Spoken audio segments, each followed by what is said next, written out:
Welcome to Critical DMG, a podcast about two best friends who might have grown up but never grew out of their love for the Game Boy. We will be playing and reviewing every North American title released on Nintendo's original handheld console. This is episode 39. I'm Toni, and I promise we're not cheating. The rewind feature is just that good. Yeah, and my name is Jeff, and today we are talking about Catrap, and I'm going to call it Catrap. I think that probably makes the most sense. That's what I was going with. Yeah, well, it's not cat rap, unfortunately, but no, we'll get into that as we go along. Before we do that, Toni, what is your immediate opinion of this game? Solid yes. I definitely recommend this one. Okay, yeah, I'm a yes, maybe a yes asterisk. I had fun with it. I'm not really on the fence, but with that, can you give us the back of the box? I can. Catrap. Banished to a mysterious underground labyrinth of complex mazes, two explorers are faced with one chance to reverse the curse. Solve all 100 puzzles set out in mazes before them. But watch it. Every maze has monsters patrolling the depths of the labyrinth. Help Catgirl and Catboy push around huge blocks to bridge a path to yet another maze, or topple a block a few stories over the pursuing monsters. If you make a mistake, simply use the rewind feature and travel back in time to correct it. With 100 mazes in this labyrinth, it will be quite a challenge to get out of the curse's reach. Catrap is more than just a game of mind-bending intrigue and action. Be the architect of the underground labyrinth and make your own games of intricate mazes. Whether you choose to be a maze builder or a maze solver, we know you can help Catboy and Catgirl land on their feet. Ooh. Yeah, it's cute. Yeah, I think pretty decent read there. Yeah. So this is the first time we kind of have a little bit of conflicting, I guess, information on the release date. Oh. Almost everywhere says September of 1990, but I did see the wiki article for this references a Nintendo Power back from October of 1990. And in that Nintendo Power, it does say October of 1990. So a little unclear as to, exactly which month this was released in. But because literally every other source that we could find said September of 1990, we slotted it in with the rest of the September games. So little, I guess, interesting thing there, but published by Asmic. Yeah. So another one of those. I was disappointed. Spoilers, I guess. Asmic-kun doesn't show up in this game. Correct, yeah. He could have very easily been, a monster or something. Absolutely. But it was originally developed for PC and then ported over into the Game Boy. So another port, but I think this one is a little bit better showing than maybe the last one that we looked at. Absolutely. I don't have a whole lot more of background information. Toni, is there anything you dug up that you want to say now, or are we going to head into the mechanics? I do have some interesting quiz questions, I think, because of some differences between the Japanese version and this one. Like you said, the original game, which was called Pitman, was developed for a Japanese home computer back in 1985, and they don't look anything alike. The original version and the one that we got here on the Game Boy. So I do have a little more information on that and like fun tidbits and stuff when we get to the quiz, but I guess the long and short of that conversation is I see no reason to play the original Pitman version when compared to Catrap, for what that's worth. All right. Well, with that, let's talk a little bit about Catrap with the mechanics. Let's do.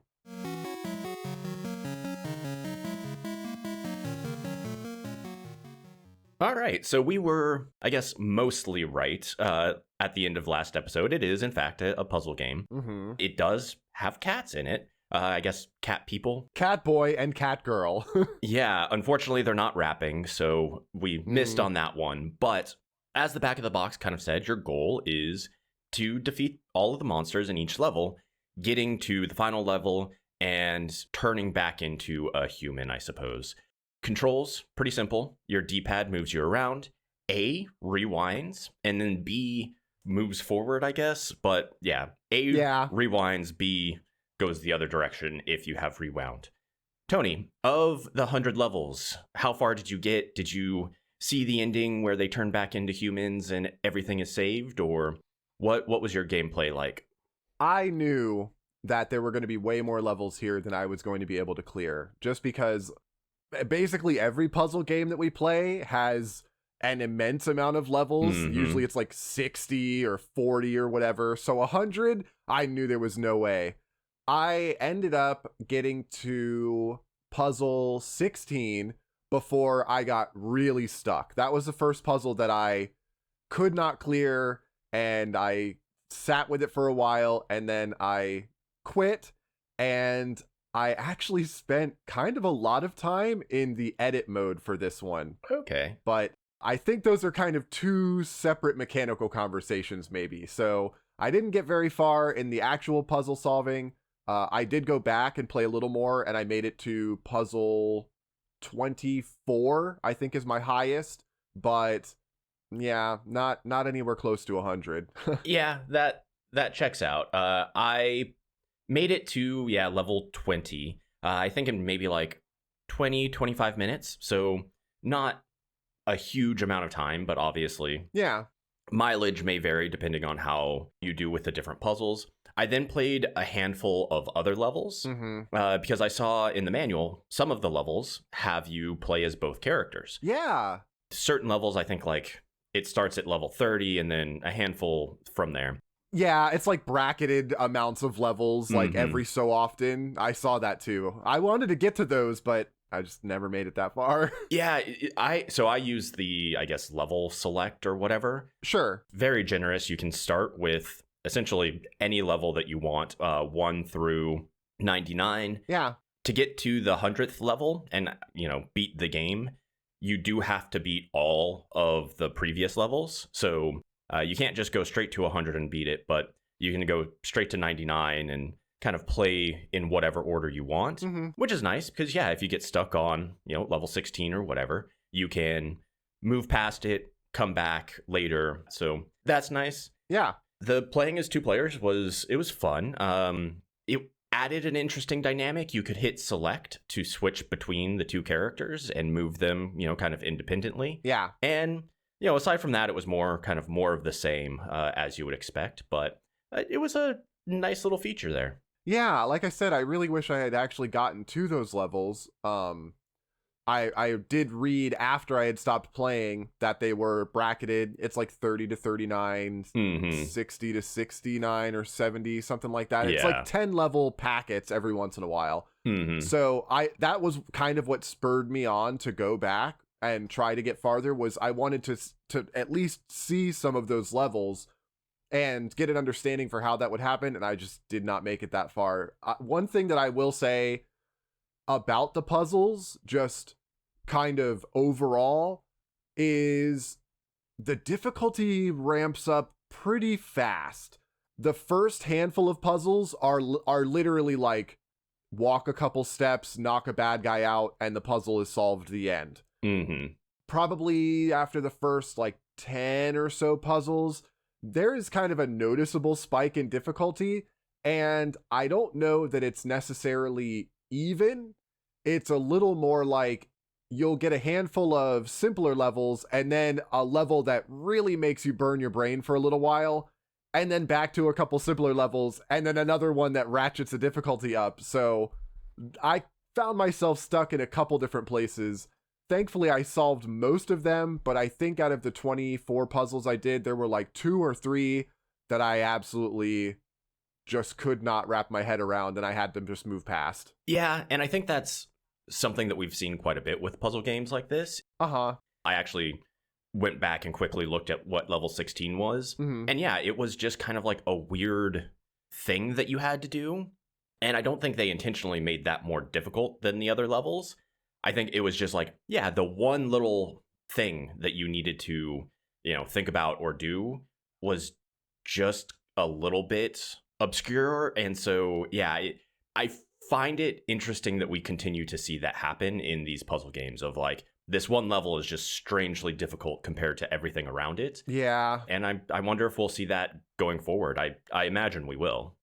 I wonder, because it really feels like they just kind of design the puzzles and just throw them in, not necessarily in any kind of order. Like maybe they don't think about how to group the puzzles together according to like some sort of difficulty rubric or something like that. Yeah. Whereas if they took the levels and separated them into like beginner levels, intermediate levels, and hard levels, then the progression would be a little more gradual, and I would appreciate that more, because even though, and we will definitely get into this, even though the rewind feature is just absurdly robust here, Yeah. this is still absolutely a puzzle game where one single wrong move will mean that you have to back up a while to fix whatever it was, because oh, you killed a bad guy at the wrong time.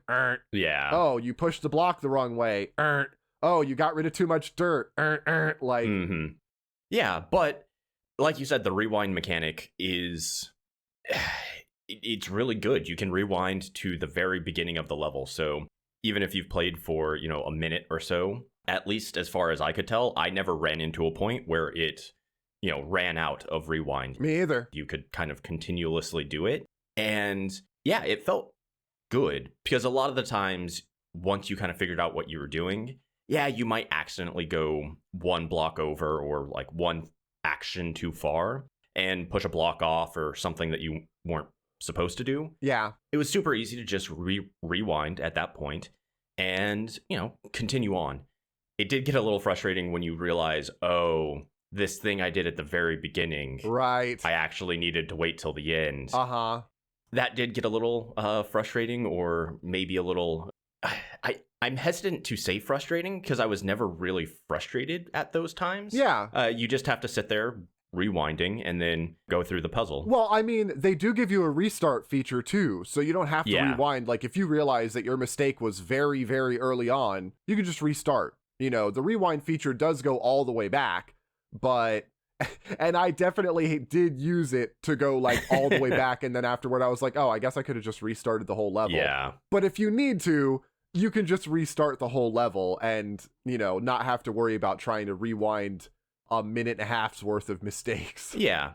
And I think another reason why it didn't feel super frustrating to me is, you know, the levels are each, I would say, between like 15 seconds to a couple minutes. Yeah. You know, I think the longest I spent on any one puzzle was, around 2 minutes, and that was mostly figuring it out. The actual actions to complete the level, I would say were less than a minute. So it's, even if you have to go back to the beginning, the game moves smoothly enough and feels good enough to move. Oh, yeah. That it's not frustrating to kind of like go back through the motions. Everything is so easy to maneuver through here. Like, you never get hung up on any of the level geometry, and maybe that could be, I don't know, misconstrued as potentially too simple, because, you know, there's no slopes, there's no like stairs or anything. You're basically moving left and right, and if you want to go up and down, you can only do it if there's a ladder. So, you know, there's not a whole lot to your kit as far as what you are actually doing to get around the puzzle area, because literally all you have to do is move left and right, go up and down ladders, and anything else you do, attacking enemies or clearing dirt or pushing blocks, there's no button for that. It's just also moving left and right on the D-pad. The only other buttons you have to worry about is A, which rewinds, and then start, which would open up your menu for like restarting or anything. Because I don't know about you, but I never used the fast forward or like redo feature ever. I didn't even know that that's what it did until I read it in the manual, honestly. Yeah, I probably did a couple times, but it's no different than just redoing the moves. So yeah, you know, it's nice that it's there, I guess, but like, yeah, exactly. It is somewhat pointless, I would say, but yeah, I agree with you. It never felt like the thing that was fighting against you or the thing that was adding difficulty were the controls. You know, when you had to hop between ladders. So one of the things they do a lot is kind of have like a 1 or 2 rung ladder that's really short. Yeah, like monkey bars. Yeah, exactly. That you kind of use to go below platforms. You know, if you have to get to the other side of a rock to push it or whatever, that is a mechanic they do. And it felt smooth. It never felt like, oh, I was positioned wrong. Oh, it just kind of was clunky and I fell and I had to redo stuff.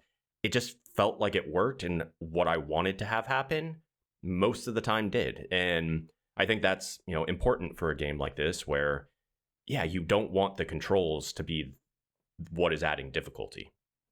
Yeah, exactly. And when you have good controls and pretty well designed puzzles, I feel, for the most part, none of them really hung me up super bad except for the couple that I had already talked about. But all of the rest of them felt easy to navigate, fun to get through.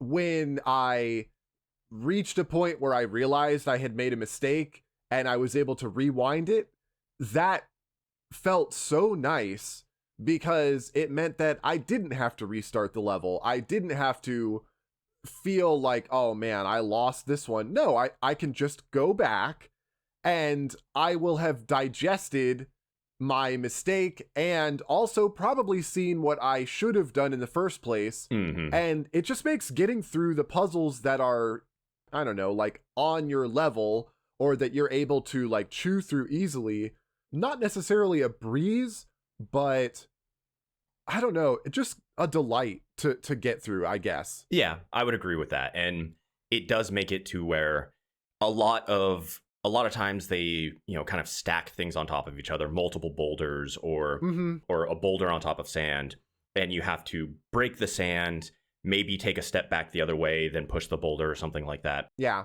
It really makes it less punishing when you accidentally hit the forward button twice and move to the other side. Normally, that would, in a lot of the games we've played, that would be a restart. I have to restart the level and do everything else. Oh, yeah. No, you just rewind once and you're golden. So I agree. The rewind mechanic was, one, notable because it's the first time we've seen anything like that. But then also, it just made the game feel so much better. And it wasn't, oh, I'm taking back one move and that's all I get. Yeah. Or, you know, it wasn't like really slow or clunky, or it felt good to use. Yeah, I was gonna say we haven't seen anything this robust, but like Sokoban lets you take back your immediate last move. I think so did Q-Billion. I think Q-Billion let you take back like the last move or something like that. Yeah, I think that one you had to like go into the menu to go back. Yeah. And so it was like very clunky as far as using that mechanic. Yeah, this one is so much better. It's literally just holding the button down and like watching a tape rewind or something. It was really, really good for that. I think that's about it for the main mechanics of the game. I agree. I do want to spend some time talking about the edit mode though. Yeah. I wanted to, exact same thing. The passwords and the editing, I think, is a really interesting feature. Yeah, the passwords are a bit much. Yeah, 45 to 50-ish characters, it looks like most of them are. Yeah. Some of the early levels are like 4 or something to get through those, but when I made a level and I output the code, that's how you do it. Easy to maneuver through the menus and stuff, but a little clunky. Yeah. So you output your password, and then I took a screenshot and I sent it to Jeff, and I was like, I'm sorry, this password is like 30 characters long. 48 actually. There you go. So that's oh my goodness. But he did get to recreate the level on his copy of the game and play through the puzzle. So it worked completely as intended, and that's kind of a first for us here on the show. Yeah. So the passwords are used for, I guess, 2 different things. One is to kind of save your progress. Yeah. So if you have beaten a certain amount of levels, you can output a password, copy that down. Then when you turn your game off, turn it back on, you'll have essentially no progress, but you can input the password and that will unlock those levels again, because you need to unlock or beat all of the levels 1 through 99 before you get level 100. Yeah. And then, yeah, in the edit mode, there's also input, output passwords. And yeah, that's so you can share stages. And like Tony said, yeah, I did accidentally put it in the wrong input password place to begin with. Uh-huh. And we kind of thought, oh, it didn't work. Maybe it's like cartridge specific or something like that. Uh-huh. And then I realized I was just silly and needed to put it in the edit one. So I typed the 48 character password twice. That's commitment. But did manage to get in and play Tony's level. And that's, again, like Tony said, that's the first time we've seen something. Yeah. That's commitment to the show right there. I liked it. Game developer Tony aside, I guess. It was just fun. I haven't really wanted to mess with the other puzzle game like edit modes that we've seen, but that's been more that I haven't really enjoyed those games as much as I did this one, so I wasn't hankering to make my own puzzle for a game that I didn't really enjoy solving other people's puzzles. Yeah, that's fair. Whereas in this one, after I got done playing, up to level 16, and then I got stuck and decided to check out the edit mode, I wanted to make a puzzle. I had gotten through several of them by that point, and I liked how the game moved and how you were solving the different puzzles in the levels. I was like, okay, I actually do want to try my hand at this. And so I built one, and then I had my 9-year-old test it first. He was super excited to actually watch the level being built and then play test it after it was done. And, it's fun to run through the different iterations and be like, oh, wait, it's not solvable because I made the mummy bad guy fall in the wrong place and now you're stuck. Yeah. Or whatever. And so you just keep fixing those little problems. And then once the level is all done, you can output the password and anyone with a copy of the game can play it, which I just think is really cool. And I'm sure there might have been something similar in the edit modes for the other games that we've played where, maybe they give you a password or something that you can export to somebody else. But unfortunately, I was not as grabbed by those like I was this one. And so I took advantage of it here, and I think it was fun. Jeff, what did you think of my puzzle? No, I thought it was good. I do like that the manual has 3 kind of bonus levels that you can put into to that same thing and play those. I could definitely see if this was around today, I could see there being a website with just a bunch of user-created passwords. Oh, for sure. Yeah. Maybe a little bit clunkier than something like Mario Maker or something, because you have to type in a giant password every time. But I could see that being really cool, and it was interesting to see how well it worked. Yeah, my 9-year-old, after I was done with my level and he had tested it and I had sent you the code, he made a level of his own, and it was just a Minecraft creeper face made out of the dirt and the level geometry, and then the enemies scattered around. It was very cute. And then he made a level of his own, an actual puzzle that he put design thought into beyond just making a creeper face. And so I'll probably send you the output code for that one after the show is over, because it turned out pretty good. I wonder, I guess, anybody listening, if you would be interested in the output codes for those levels, maybe we can stick those up somewhere for anyone that also wants to try their hand at Catrap level editing or level play, because it's fun. The edit mode here is very good. Yeah, maybe I'll put them in the description. I don't know if I want to type it a third time. We'll see. With that, I think that's all I have for the mechanics. Is there anything else you wanted to bring up, or are you ready for a quick ad break and then we can talk about the aesthetics? Yeah, I think that does it for me, because I kind of have a lot to say about the aesthetics here in this one. So, ad break.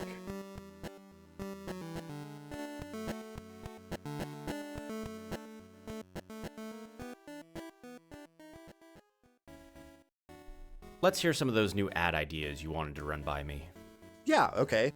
How about listen to Critical DMG free? What are you waiting for? A little aggressive, don't you think? What else do you have? We're 95% fat-free and with no preservatives. Thank goodness for Critical DMG. No, I think it's safe to say that neither of us are preservative or fat-free. Critical DMG. It's the most exciting thing you can do with the inside of a cake. Come on, we're not Betty Crocker over here. That doesn't even make sense. We just want to tell people to listen to Critical DMG if they want fun, lighthearted discussion about games on the Game Boy. From two best friends old enough to remember playing these games when they released, you know? Yeah, I guess so. Come one, come all. The Circus of Chaos has settled into town. Well, it sort of turned your town into the circus. It's all thanks to you shattering that crystal star. In Ursicus, a new game out now for the Game Boy Color and Analog Pocket, play as the unlucky deer Vivi, who unwittingly released a wild and ancient spirit that transforms her and her whole world into a strange and colorful circus. Sprint, bounce, and wall jump through each challenging level, choosing your own path in whatever order you want. And, if your acrobatics aren't just for show, you can collect bells and tickets to unlock extra characters and bonus levels. So get yourself under the big tent and try to put a stop to Vivi's wild ride in Ursicus. That's Urcicus by Platina XO. Out now on itch.io.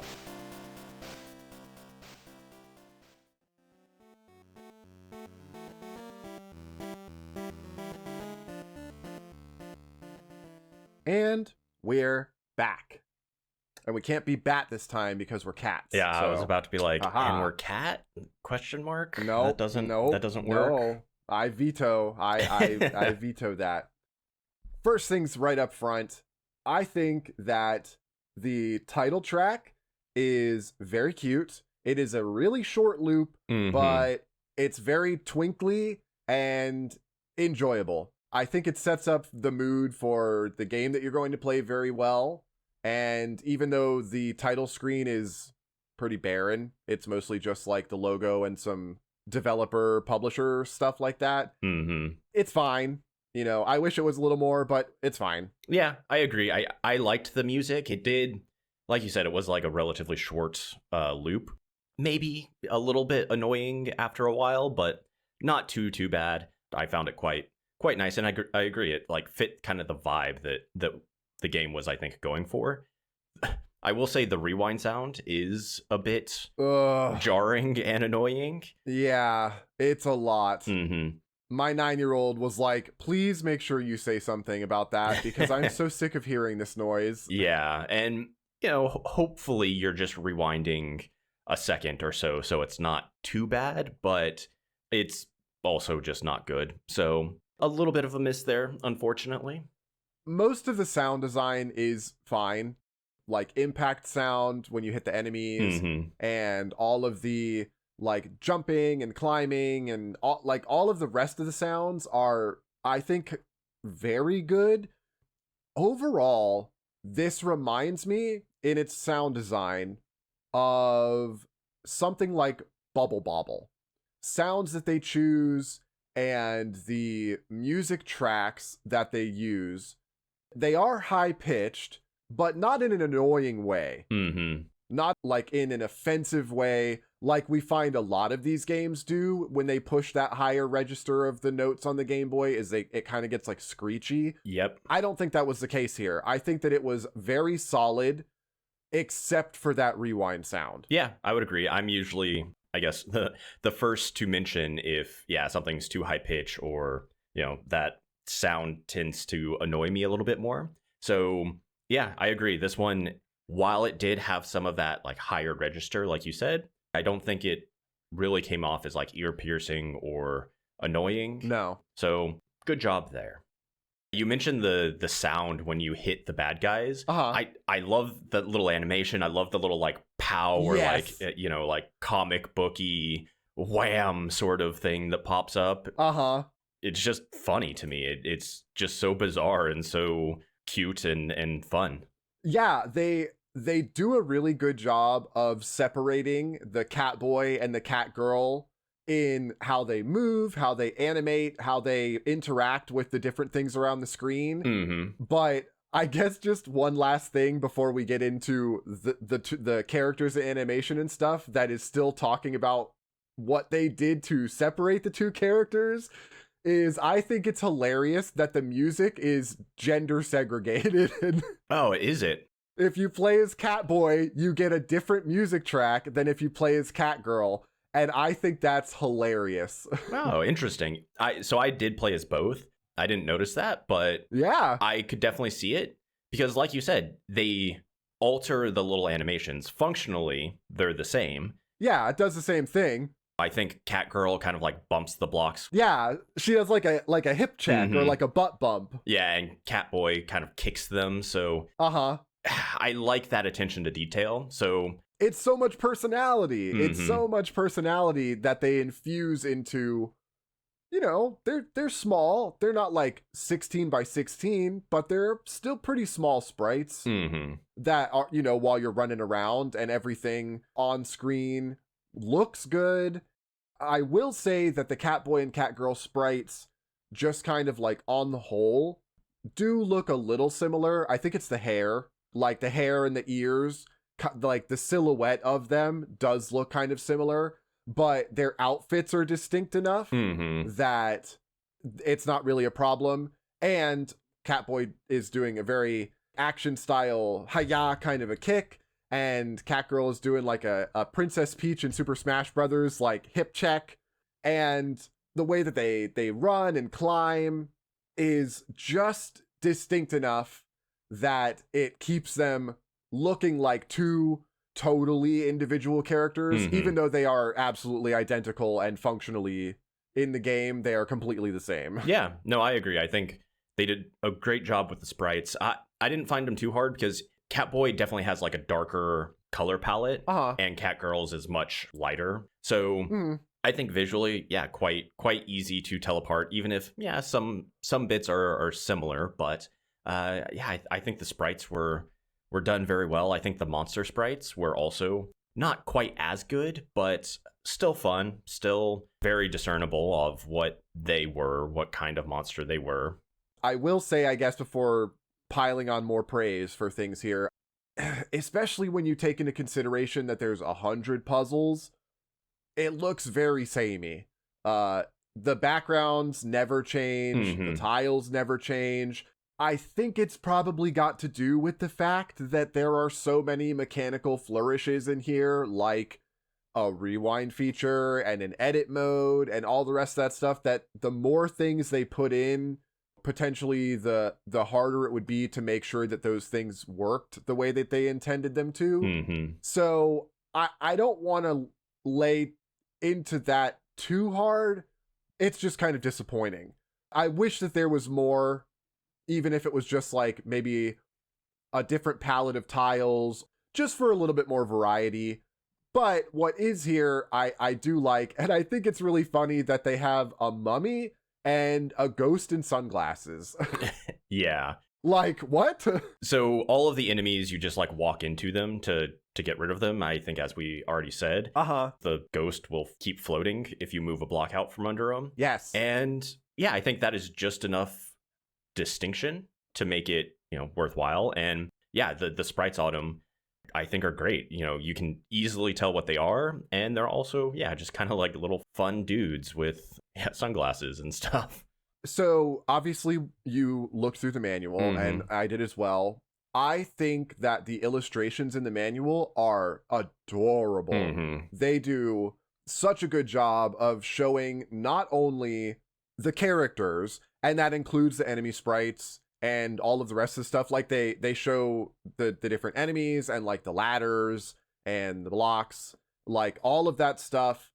But they also do a really good job of showing what you can do in the game. Yeah. Which is something that we have definitely complained about in other manuals, where it would have been really nice, since we were able to, you know, locate a manual for whatever game anyway, if they would have given more information or showed off more of what to do, preferably in a visual way.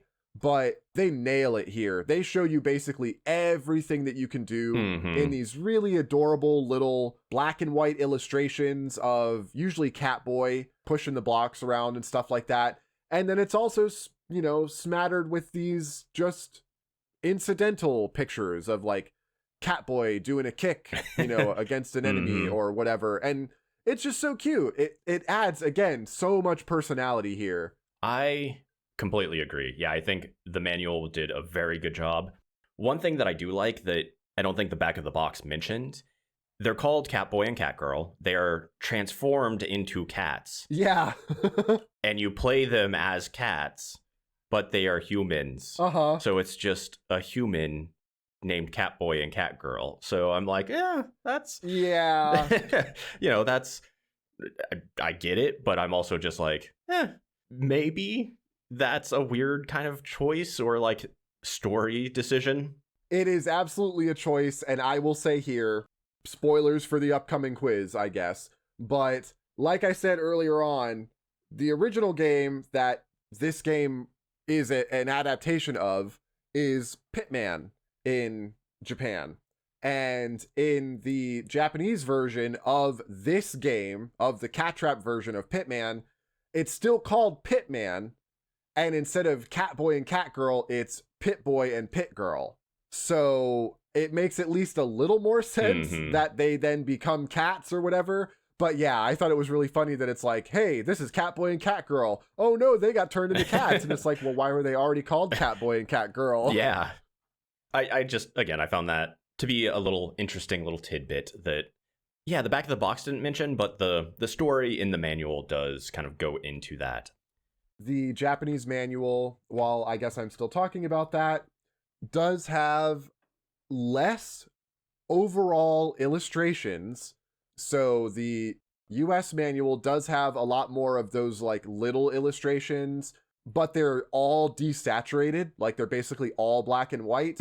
Whereas the Japanese manual has color images, and even though they have less of them, they're big. Like there's one page that is describing Pitboy and Pitgirl, and it's got basically a like half size or like 2/3 of the way of the page image of Pitboy and Pitgirl.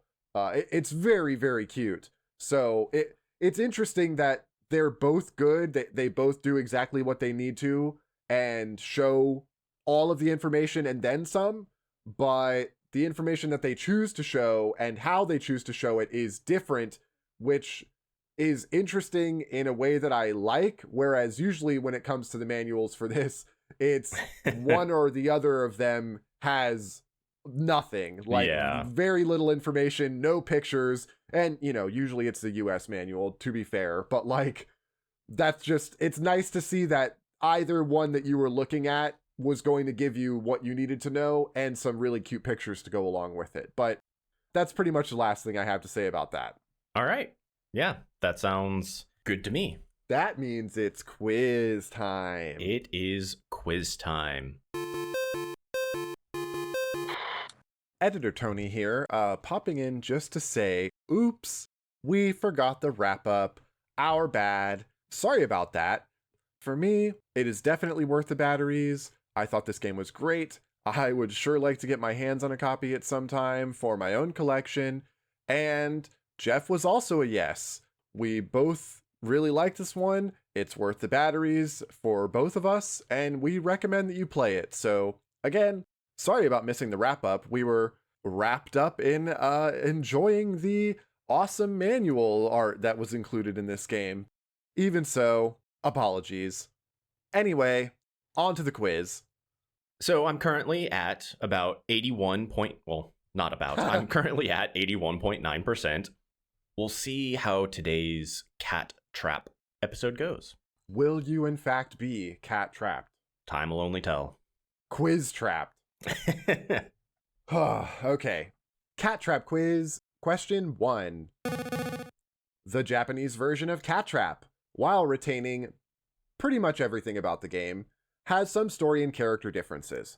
For one, the title of the game is Pitman, like I said, so Pitaman, not Cattrap. And its protagonists are Pitboy and Pitgirl, not Catboy and Catgirl.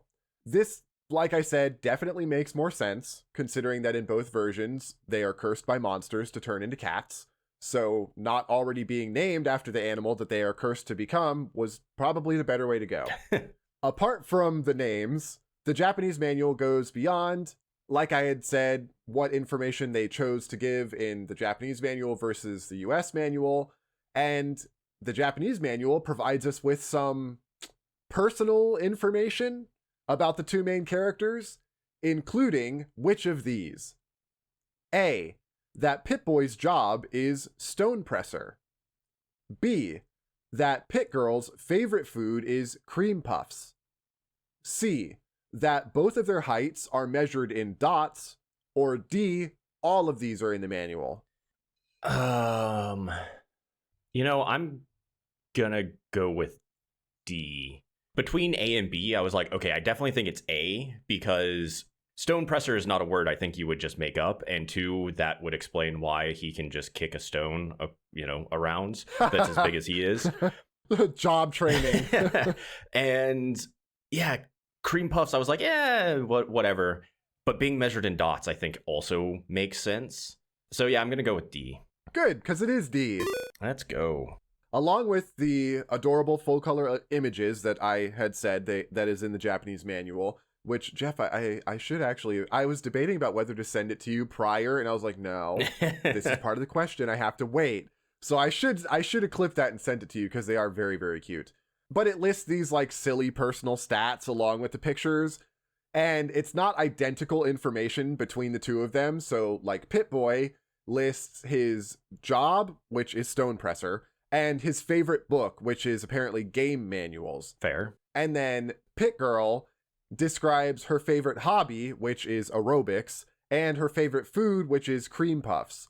It also says that Pit Girl's weight is a secret. And I think that the additions are really cute, and I do like the larger color images that are in the Japanese manual, but Catrap is the better title for this game. I'm sorry. Yeah, I would agree. All right, first one down. First one complete. Question 2. Speaking of the title, Pitman, the reasoning for carrying over for the Japanese version of this game, which keeping Pitman from the original Pitman on the Game Boy instead of renaming it something else, it was because it was based on a Japanese home computer title that was released in 1985. It is literally just an adaptation of Pitman for the MZ700. It was basically just like the game that we got on the Game Boy in all of the like basic functionality. It, of course, had a much simpler graphic style than this game. You were basically a stick figure collecting piles of gold, very Lode Runner-esque in my mind. But what I want to know was whether the rewind feature existed back then. So, is it true or false that the original Pitman does not include any rewinding at all? I feel like that is so like integral. Yeah, they made an adaptation, but is that the adapted part? Oh, see, and that's the thing. I feel like it is so integral to the gameplay. But I could also see it being like a quality of life improvement, but I feel like they didn't do those back then. They just let people suffer. So I'm going to say Pitman did in fact have a rewind ability, and the Catrap brought that with it. You're right. The original Pitman game does include a rewind feature. So just like it was carried over to Catrap years later, actually Pitman is one of the first, if not the first game to include a rewind feature like it uses. And this was way before any other modern games would have done the same, but I think that's really impressive. Yeah. Especially considering that the game that was coded in 1985, the original Pitman for the MZ700, it was programmed by just one person. Wow. So kudos to developer Isokawa Yutaka, because that's wild. I can see maybe, and Jeff, if you haven't seen the original Pitman on the MZ700, like it literally is just like a stick figure and everything is like lines and shapes and whatever. But even that, to have a rewind feature for something back then as rudimentary as that and programmed by just the one person, like, hats off. Yeah, no, that's really impressive. Very cool that, yeah, it sounds like it was kind of cutting edge at the time. Yeah, like I said, one of if not the first game to have a feature like that. So super neat. I love learning these kinds of things when I do this stuff. But all right, ready to bring it home. Yes. Okay. Question 3. There's plenty of interesting and useful features in Catrap, actually, beyond the ones that we have already talked about. But some of them, maybe, aren't as well known because they're not necessarily supposed to be utilized that often. While there was a way to make the credits roll, and that was considered a cheat code, I was surprised to find that there was plenty more where that came from. Of course, you could look up the passwords like we had said. All of the levels have their own password. You could just look those up and skip to whatever level if you really wanted to do that. But that's not really a cheat code, is it? Instead, I want to know which of these options isn't a real cheat code in this game. Is it A, press and hold down left A-B select before the title screen to access a music test? B, pause the game, then press A and B together before unpausing to allow free movement around the level? C, at the title screen, hold down A and B and press start to access a level select? Or D, hold start to pause the game, then press select and let go of both buttons to auto-complete a level? I think it's B, the free move, because I actually did look up the cheats. Okay. And I remember the music test because I didn't know what that meant. Should have gone back and tried it, and I didn't. I remember the level select, and I think I remember the autocomplete.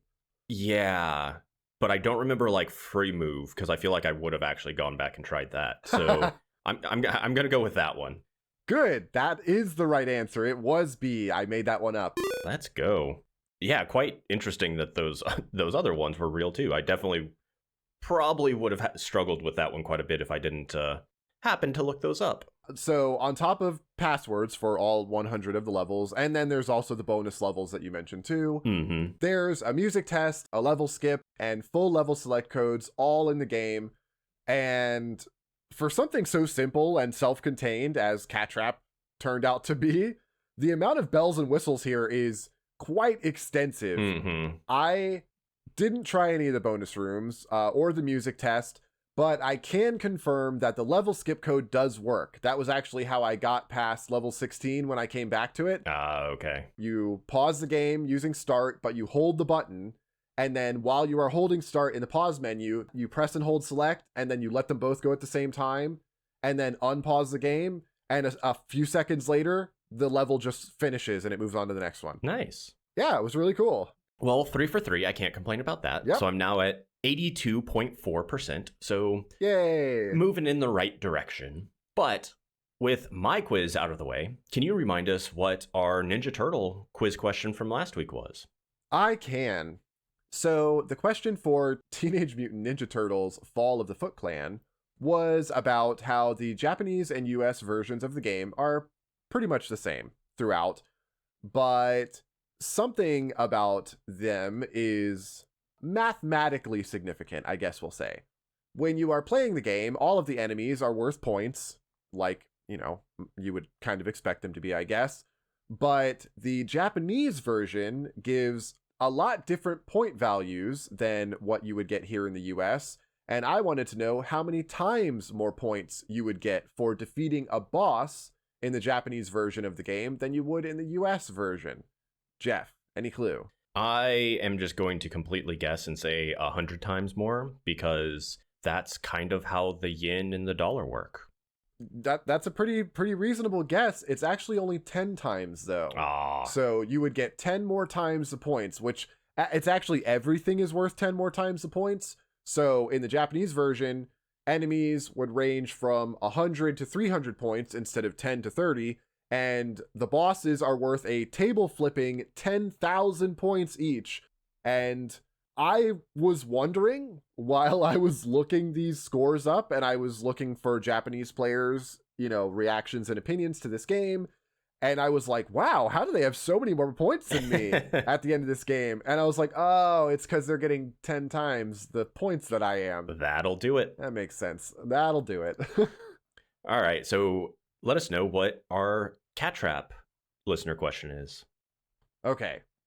For Catrap, I found a hilariously adorable print ad for some of Asmic's games in the 1990s, and this was uploaded by Retromag's user Kitsunebi, and it really kind of makes me miss that wonky little dinosaur.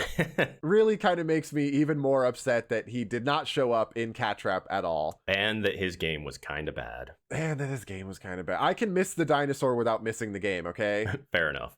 Taking up a huge side of this ad, right underneath the covers of his own game and then the NES game Top Players Tennis, the adorable pink goober from Boomer's Adventure in Asmic World is staring intensely off the page at you.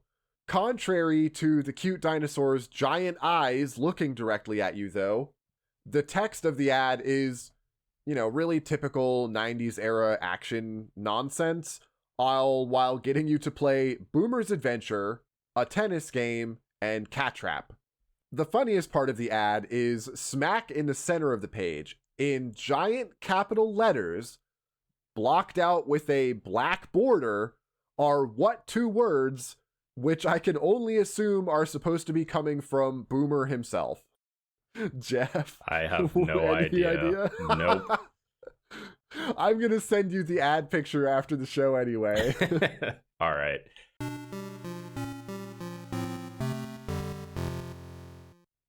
Thanks for listening to Critical DMG. If you would like to support us further, you can find us on Patreon at patreon.com/criticaldmgpod. Join us there for monthly newsletters and extra content. Otherwise, please leave a review wherever you get your podcasts, and maybe recommend us to your friends or anyone else you might think that would like the show. It really helps us out, and we appreciate it. I think that brings us to the end of yet another puzzle game here on the Game Boy. One of who knows how many more. Probably an infinite number. Mm-hmm. Hopefully, next week, though, is not a puzzle game. We are playing Cosmo Tank. Oh, I'm so excited. I can't. I'm sorry. It's going to be a good one. I can't bury the lead on that one. Cosmo Tank rocks. All right. Well, I'm not familiar with it, so I look forward to playing it and talking about it next week. Okay. All right. I'm excited. So stay tuned for that one, everybody. Until then, bye-bye. Goodbye.